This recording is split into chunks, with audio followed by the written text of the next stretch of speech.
두 번째 방식, 이제 이 두 번째, 세 번째, 네 번째 방식은 오늘의 메인 주제가 아니므로 다소 빠르게 넘어가 보도록 하겠습니다. 이제 2번 이후로는 실제 라이트의 방향을 이용하여 명암을 계산하는 방식입니다. 2번 방식은 플로어를 사용하여 명암 단계를 여러 단계로 조절할 수 있는 방법인데요. 1번에서 아래 노드들을 복사를 하고 하프레머트를 구해야 합니다. 자, 그러면은 네.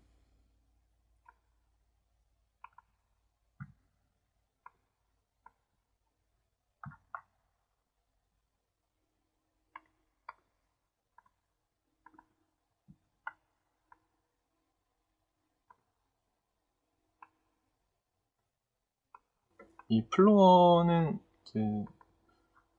예전에 사용하던 방식이고 지금은 좀 사용하지 않는 방식인데요. 구현을 말씀드리면서 그런 이유에 대해서도 말씀드리도록 하겠습니다. 네, 다 됐습니다.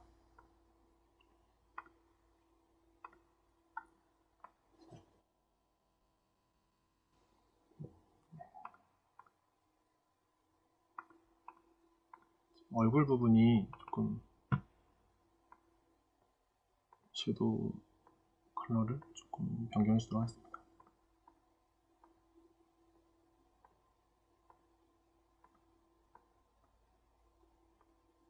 네, 이 정도 느낌으로. 간단히 이제 이번 플로어 방식에 대해서 이제 알아볼 건데요. 플로어 방식은 먼저 하프렘버트를 구해야 합니다. 하프렘버트는 하이프렘버트를 구하기 위해서는 먼저 라이트 방향을 얻어야 합니다. 라이트 방향을 얻어오는 노드는 언리얼에 없으므로 이렇게 커스텀 노드를 만들어서 구하도록 하겠습니다. 커스텀 노드는 이렇게 return 그리고 view directional light direction 이라는 코드를 HLSL 코드를 여기 넣어주셔서 바로 구하시면 되고요. 블루프린트로 구하는 방법도 있는데 오늘은 좀 간편하게 하기 위해서 이렇게 커스텀 노드로 가져왔습니다. 라이트 벡터를 가져와서 노멀라이즈 하고 픽셀의 노멀, 그러니까 월드 스페이스 노멀과 내적을 합니다. 내적이란 이제 한 벡터에 미치는 다른 벡터의 영향력인데요. 이제 노멀라이즈 된 벡터는 코사인 세타의 값을 갖게 됩니다. 그래서 세타는 두 각의 사이각인데요. 그래서 기본적으로 노멀라이즈가 되어 있기 때문에 이제 코사인 값을 가지게 되고 두 벡터가 코사인은 두 벡터가 이제 동일할 때 1이고 두 벡터가 수직일 때 0의 값을 갖게 되는 함수입니다. 코사인 함수 그래프를 이제 구글에서 검색을 해보시면 바로 찾아보실 수 있고요. 이제 2는 이제 두 벡터의 유사성을 나타낸다고 생각하면 되겠고요. 이 값에 이제 곱하기 5, 아까 이제 맥캡 UV 계산할 때도 나왔던 이제 곱하기 0.5, 더하기 0.5를 해서 이제 0에서 1까지의 값을 만들도록 하겠습니다. 그러면은 이제 그 캐릭터의 정면으로 빛을 받는 부분은 가장 밝은 부분이 되고 캐릭터의 가장 이제 뒤편에 있는 부분이 가장 어두운 0이 되어서 그 사이가 이제 0에서 1까지 쫙 돌아가게 되는데요. 기본적으로 이 두 가지가 없다면 이렇게 된다면 이제 하프 램버트가 아니라 램버트라는 그 구현 방식이 됩니다. 그래서 지금 뭐 단계들이 있는데 이제 왼쪽이 이제 램버트, 오른쪽이 하프 램버트. 그래서 이제 빛을 받는 부분은 하얗게 나오고 램버트가 되면은 이제 빛의 90도가 꺾어진 데서부터 뒷면까지는 완전히 다 블랙으로 나오기 때문에 그래서 이제 그 라이트의 방향을 모두 컨트롤할 수 있도록 하프 램버트로 만들어 주도록 합니다. 그래서 이제 하프 램버트를 계산을 하고 그래서 이제 이 값을 플로어라는 내림 함수를 이용해서 여러 단계로 나눠보도록 하겠습니다. 이제 0에서 1까지의 값을 갖는 명암값에 넘스테어라는 값을 곱해서 최대치를 뻥튀기 해주고요. 예를 들면 0에서 1까지 값을 갖고 있는데 이걸 예를 들면 뭐 5로 한다? 그러면 이제 0에서 5까지의 값을 갖게 되겠죠. 이제 그 값을 이제 이 값에서 이제 1을 뺀 값으로 나눠주는 거죠.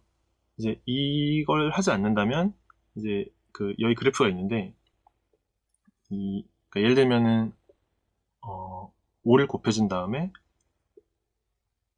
그 다음에 5를 곱해주면 이제 0에서 5까지 값을 갖게 되는데, 그러면은 이제 거기서 플로어를 적용을 하게 됩니다. 플로어를 적용하면 이제 소수점 이제 그 자리들이 다 날아가게 됩니다. 그래서 뭐 4.5의 값은 4.5, 뭐 4.3, 4.2 이런 값들이 전부 4가 되고 3이 되고 2가 되고 1이 되어서 이런 선형적인 라인이 아니라 계단의 값을 갖게 됩니다. 근데 여기서 이제 마이너스 1을 해주지 않으면 최종 값이 1에 도달을 못하기 때문에 마이너스 1을 해서 최종 값이 1에 도달을 하게 만들어야 이 밝은 부분이 살아나게 됩니다.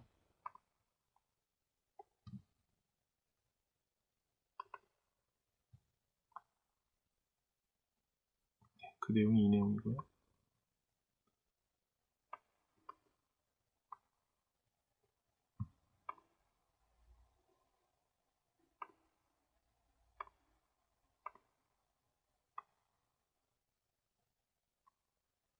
네, 그래서 튜토리얼에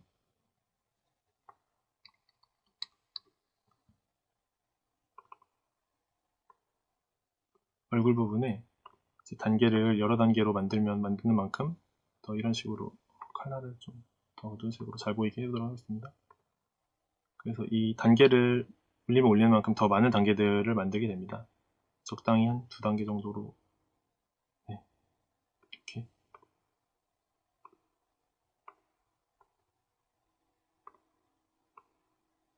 이런 식으로 되는 거죠. 이게 플로어 방식입니다. 여러 층을 만드는 방식이라고 생각하시면 되겠습니다. 네, 그럼 2번은 여기까지 하겠고요. 세 번째 방식입니다. 세 번째 방식은 이제 if를 사용한 방식인데요. if를 사용한 방식은 이제 if는 비교죠. 그러니까 a와 b가 있으면은 a가 b보다 크면은 이제 뭐 어떤 값, 그리고 작으면 어떤 값, 이런 식으로 비교를 해서 큰 값은 밝게, 작은 부분은 어둡게, 이런 식으로 칼같이 계산을 해주는 방식인데요. 어떻게 보면은 이제 플로어 방식과 이제 비슷하다고 볼 수 있는 부분은 명암이 칼같이 아주 선명하게 알려진다는 부분이라고 할 수 있겠습니다. 이 방식은 길티 기어와 이제 붕괴 3에서 사용되는 방식이고요. 두 방식 다 특정한 보정치를 사용해서 그림자 부분의 영역을 컨트롤했습니다. 이제 이것 같은 경우에, 이제 길티 기어 같은 경우에는 버텍스 컬러를 이용해서 앰비언트 오클루전을 실제로 페인팅을 하고, 그 페인팅의 가중치에 따라서 어두워질 부분, 여기는 지금 어떤 이 하프램버트의 값이 0.5가 아니지만 그 가중치가 같이 계산이 돼서 0.5보다 더 낮아지기 때문에 그림자가 되는 것이다. 이제 이런 부분을 구현한 케이스고요. 붕괴 같은 경우는 버텍스 컬러로 그것을 칠하지 않고 이 스레스홀드라는 것을 사용했습니다. 섀도우 스레스홀드 맵이란 걸 사용해서 이게 섀도우 스레스홀드 맵인데요. 이 바디 라이트 맵에 있는 이 세 개의 채널 중에 G 채널을 스레스홀드 맵으로 이용했는데, 그래서 스레스홀드 맵보다 샤프램버트가 더 높으면 밝은 면, 더 낮으면 어두운 면, 이런 식으로 구현이 되게 되어 있습니다. 그래서 간단하게 구현을 살펴보도록 하겠습니다. 3번도 이제 구현이 매우 간단한데요. 구현을 살펴보면 샤프램버트를 구해서 이제 전체적인 이제 라이트 방향으로부터 0에서 1 값을 구하고 그 값을 비교를 합니다. 어떤 값과 비교를 하게 되냐면 섀도우 스레스홀드 값과 이 값을 이제 뭐 바로 이렇게 넣어서 비교하기도 하는데요. 이것보다는 이 스레스홀드 값과 곱해서 이제 반전을 해줘서 사용하는 편을 더 선호합니다. 자, 이렇게 계산을 하면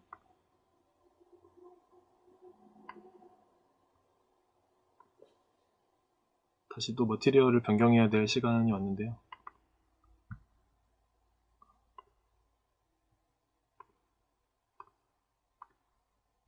일단 이걸 다 변경하면 시간이 오래 걸리니 이거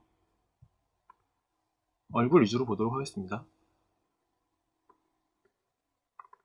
네, 얼굴 위주로.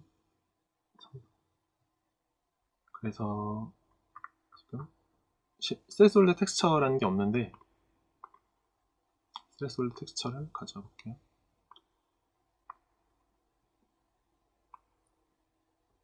네, 스트레스홀드 텍스처를 가져왔습니다. 이제 지금 얼굴 부분에 이 페이크 그림자가 하나 있는데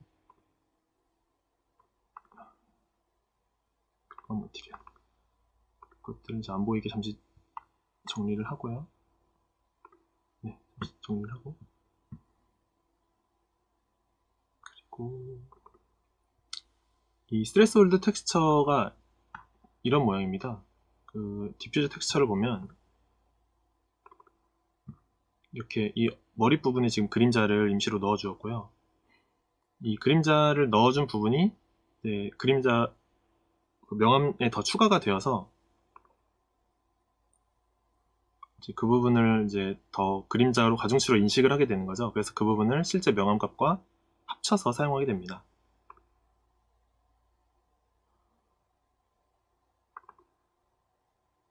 그래서 만약에 이 텍스처가 이제 뭐 있을 때 없을 때에 따라서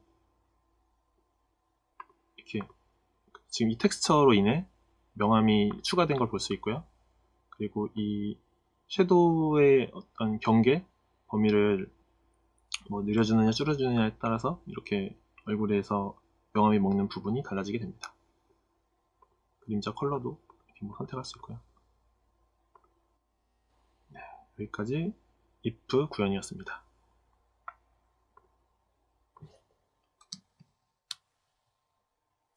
그래서 이 스트레스홀드 값에 따라서 이 하프램버트의 값이 어디까지 오느냐를 그 이제 그림자의 경계로 사용하고 있다라고 생각하시면 되겠습니다. 섀도우 스트레스홀드에 따라서 이 텍스처에 이런 섀도우 스트레스홀드 그 그림자로 더 추가될 부분을 그려주어서 이렇게 만들어주는 것이죠. 그래서 이 섀도우 스트레스홀드 맵에 있는 부분이 추가로 더 그림자로 합쳐진다라고 생각하시면 되겠습니다. 네 번째 방법은 램프 텍스처를 이용한 방법이고요. 램프 텍스처를 이용한 방법은 디퓨즈 어프나 뭐 랩 디퓨즈 등으로 불리기도 하고요. 밸브에서 팀포트리스2 쉐이더를 만들면서 고안한 방법으로 알고 있습니다. 붕괴 MMD 쉐이더에서도 이 방법을 사용해서 구현을 했는데요. 이 방법은 램프의 각 채널, R 채널, G 채널, B 채널이 있는데 그 채널을 세 가지 램프 텍스처 값으로 나누어서 각각 계산을 따로 해준 그런 식의 방식으로 구현을 하였고, 팀포트리스 같은 경우는 이제 이 채널들을 따로 나누지 않고 하나의 텍스처로 RGB 값을 모두 이용해서 한 번에 곱해 주어서 이런 다양한 텍스처 컬러가 있는 램프 텍스처를 넣어 주었을 때 이런 느낌, 저런 느낌, 라이팅 느낌을 이제 이걸로 냈다고 볼 수 있죠. 이런 식으로 램프가 네, 구현이 되었습니다. 그래서 저는 램프 방식에 대한 구현을 간단하게 설명드리면 이제 하프램버트의 결과값을 램프의 UV 좌표로 넣어서 하프램버트의 결과값이라면 빛이 받는 부분이 1이고 이제 그 뒷면이 0인데 그걸 이 UV 좌표로 넣는 거예요. 이 가로 UV가 여기 왼쪽이 0이고 오른쪽이 1이겠죠. 그래서 이걸 UV 좌표로 이용을 해서 쭉 이제 매핑을 하게 되는 거죠. 여기 보시면은 여기도 이 부분 이제 이런 모델에 이런 텍스처를 씌운다고 했을 때 왼쪽이 이제 0이고 오른쪽이 1입니다. 그래서 빛을 받는 부분은 여기, 빛을 안 받는 뒷면은 여기 해서 이렇게 쭉 이렇게 씌워준다라는 느낌으로, 그래서 이제 랩드 디퓨즈라는 이름으로 불리기도 하는 것입니다. 네, 그래서 이 텍스처 경계를 이제 2번과 3번 구현할 때는 굉장히 선명하게 구현을 해서 딱 이제 잘라진 듯한 명암이 나왔는데 좀 부드럽게 해서 이 경계를 약간 좀 더 부드럽게 되니까 이제 뭔가 그런 조금 얼굴 명암이 이상하다고 하더라도 조금 더 보완이 되는 그런 효과들이 있습니다. 그리고 램프 텍스처는 컬러를 넣어서 이렇게 만드셔도 되고요. 저는 일단 간단하게 이렇게 까만 컬러로만 넣어서 각 머티리얼에서 그걸 보관값으로 이 컬러를 다른 컬러로 바꿔주는 방식으로 구현했습니다. 네, 그래서 램프 텍스처의 어두운 부분에 이 섀도우 컬러를 적용해라, 이런 식으로 구현을 했습니다. 간단하게 얼굴 위주로 살펴보도록 하겠습니다. 그러면은 이 램프 텍스처가 들어오고 이 어두운 부분에 이런 컬러가 이제 들어오게 되는데요. 뭐 이런 느낌으로 이 램프 텍스처가 이제 칼같이 나누어진 명암이라면은 명암도 더 칼같이 나누어지겠죠. 그래서 네, 램프 텍스처에 대한 구현도 살펴봤습니다.